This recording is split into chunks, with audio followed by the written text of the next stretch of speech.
everyone, and welcome back to Banjo Tooie on the Nintendo 64. I am one more sheep yet again, and we're gonna actually probably finish up Gulch mine in this part, ladies and gentlemen. We're gonna actually finally get through the stage and finish things off. And one thing you'll hear at the moment you go into this water storage room is a Jinjo. You will hear one going, "Help me, I'm a Jinjo."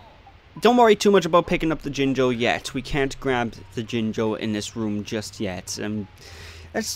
In fact, we won't be grabbing it until the 4th world of the game. So, you know, don't fret about not getting 100% in your first time through. You know, this game isn't really a game designed to be picked up and beat every world the first time through, which is a bit of a minor gripe I actually have with it, to be honest. Like, a lot of people will say either they hate the backtracking or they don't mind the backtracking.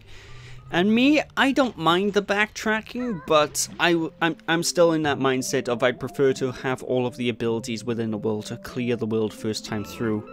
And any new abilities I get later down the line should be used for harder challenges later on. But, you know, that's my mindset when it comes to games. I like to be able to 100% everything my first time through, and if I get the chance, I will try not to backtrack too much, you know. That's just how I play my games.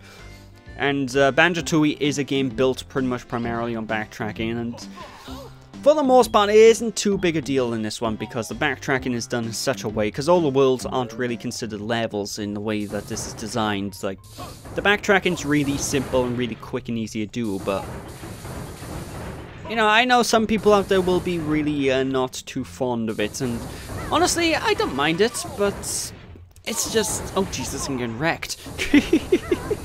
I would prefer if I'd prefer a more traditional level-based approach when it comes to collecting objects.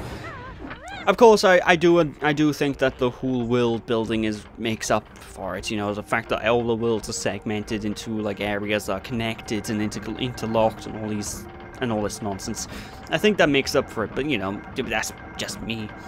Anyway, going through the crushing shed by here, watch out for these crushers. They will hurt you regardless of having Wonder Win, your invulnerability or not on. And they don't do too much damage, but you know, you still need to watch out for them. Hit the button on the other end and we can shred this rock up into tiny little dutty pieces. Oh, beautiful! And as I briefly mentioned in the previous part, this Jiggy is a little bit unique compared to other Jiggies because, well, you don't collect the Jiggy in a single whole piece. You actually have to pick up the tiny little pieces that come out, because obviously the Jiggy's been shredded. How does Banjo fix this sort of thing? I don't know. Maybe he has super glue in his backpack somewhere and he's just super gluing all these tiny little Jiggy pieces together. But just pick up all the tiny Jiggy pieces and Bob is your uncle. What can I tell ya? Yeah, going back to backtracking, you probably saw a Jiggy behind a waterfall a few seconds ago. Like, that's one we can't quite get just yet either. We need to backtrack for it. And I do kind of like how when you pick up all the broken pieces of the Jiggy, it gives you part of the Jiggy theme song, but not the whole of it. I don't know, I kind of dig that. But yeah, basically we won't be picking up that Jiggy for quite a long ways. What can I tell you, ladies and gentlemen? What can I tell you? Indeed.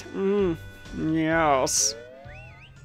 But again, we are pretty much getting to the end now of Gulch Mine. There's not really too much more of this place to explore. But the playthrough itself is probably going to change up a little bit from the next part onwards, because I have started editing this so all the parts are a bit longer on now. So instead of getting like 10 to 20 minute parts, we're going to start getting half-hour parts every time. So the playthrough should actually be completed a bit quicker, because I realized at the rate I was going with this LP, it was gonna be like 40-50 parts long, so I had to increase the length of the video time just for my sanity and for your guys' sanity, you know. I mean, I want to move on to other LPs as well. I don't want to just be stuck doing Banjo. What can I tell ya? I mean, it's an absolutely fine game, but there's so many games I want to cover for the channel. That's just me. And plus me having a 3-month hiatus probably doesn't help things either, but I digress. Anyway, let's move on over to the train station as Banjo, because, well, actually, we're not going to the train station. Well, that's way at the end of the part. Blah. I'm an idiot. We're going to move over to this, what is this place called? The Gloomy Cabins, is it? Hey, it's the Gloomy Cabins, I was right. Because if you recall, we did blow up the door using the plunger dynamite banjo, and we do want to pick up this Ginger. We don't want to leave him here. Like, I ignored him entirely the first time through, because getting the plunger banjo through these doorways is a bloody nightmare. It's a pain in the ass. Don't bother. It takes too much time and effort. But,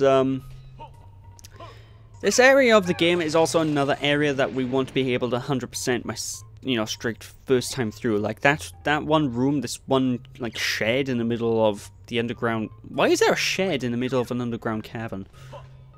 Either way, inside that shed we can't actually do anything yet. We need power up from the next world in order to actually clear this out. So now that I think about it, I think this might be one of the most returned to worlds in the game once you collect all the power-ups, because there's so much stuff in this world that's locked off unless you have everything. It's kind of ridiculous.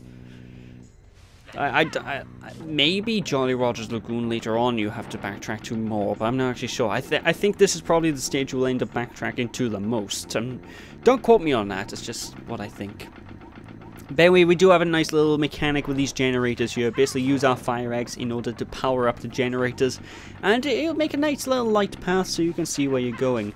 Now, you don't need to power up these generators at all, but it's recommended, Like, if you don't want to waste your eggs and you don't want to power up the generators, what you can do is, I suppose you can just turn the brightness on your TV up to maximum and you'll be able to see where you're going, but honestly, that's not what I recommend. Just use your eggs, for Christ's sake. I mean, you never use fire eggs for bugger all in this game, so you might as well use them here.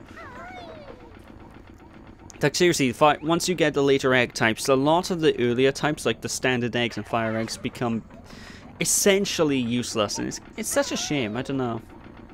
Like, this, now that we gotten fire eggs and whatnot, I think there's maybe 1 or 2 instances in the entire game from this point on we'll be using our traditional eggs, And when we get the next egg power up, the fire eggs will become completely redundant as well. So, I don't know, some people may not like that. All the egg types don't really have too much use up to their own isolated cases.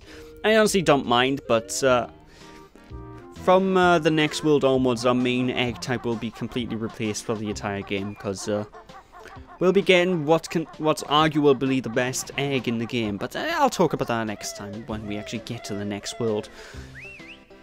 For the time being, let's free this Jinjo and let's go and take on the boss of the stage. And yes, the stage does have a boss fight. Also, one thing you will need to make extra sure that you do whenever you are exploring these stages is go up onto these giant mounds of crystals, because trust me, it's so easy to just ignore them, and when you ignore the giant crystal mounds, what you'll find is you'll miss out on some notes or Jinjo or something, and it's so easy to do, so trust me, make sure to check those out every chance you get. What can I tell ya? But anyway, we are now inside Chuffy the train, and this just jumping right into the boiler. This is a bit of a stupid idea, no idea why Banjo thought it was a good idea. He doesn't have even shoes! Like, the coals must be burning his feet. How is he not in pain? That's my question.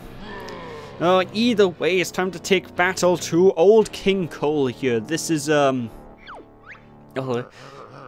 he's a boss? I mean, in technical definition, he's a boss. He's the easiest boss in the sorting game. In fact, like, Target-san was, he's like an entire playthrough's worth of difficulty compared to this guy. All you have to do to beat this boss fight against Old King Cole is just jump on this platform and just pelt him with eggs, and you've won. I shit you not, this is all there is to it. And the more damage you do to him, the more he gets hurt. No great loss, 'tis but a flesh wound. A flesh wound? Your arm's off! But yeah, just keep pelting him with eggs and he's gonna go down easy peasy. Like, it's one of the most easiest... No, this is the easiest boss in the entire game. You should never have trouble with it. From time to time, he will make the room super hot, which will prevent you from being able to breathe, but whenever he does that, just boop him with a few eggs. Eventually the room will go back to normal temperature, and that's all she wrote, really. Like, If the room stayed super hot, I could see this probably being like a cool timed mission, but as it stands right now, it's a pathetic boss fight. Easy peasy lemon squeezy, he's done and dusted, what can I tells ya? What can I tells ya? Indeed, ladies and gentlemen. But by beating good old Chuffy here, we do gain access to By beating King Cold, there we do have access to Chuffy. We can use this train at will, so, and we won't be using it right away, because we can't use it right away, but trust me, from the next world onwards, we'll start seeing some decent use out of this train. But there we are, ladies and gentlemen, that is it for Glitter Gulch Mine for now. We will be returning to this place at a later time, but, for the time being, we're done with what we can do here, so thank you all for watching, hope you all enjoyed, don't be sheepish people, and I'll catch you all then. Again, even. Bye!